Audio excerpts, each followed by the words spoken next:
me a date in broad daylight for a change. Oh, you go on that many, do you? Yeah, well, I actually prefer coffee dates to alcohol. Less likely to be taken advantage of. That's for sure.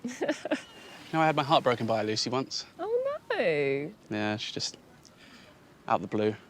She didn't give you a reason? Nah. Just blocked me on everything. Breakups are absolutely shite. I felt so down that I ended up losing my job. I hated it, though. Bunch of wankers. Wow. What do you think that is? Some kind of immersive art? Yeah, lots of that around here. So, lovely Lucy, how many relationships have you had? Diving straight in, are we? You don't look like you've had too many boyfriends. What's that supposed to mean? Ah, don't get on.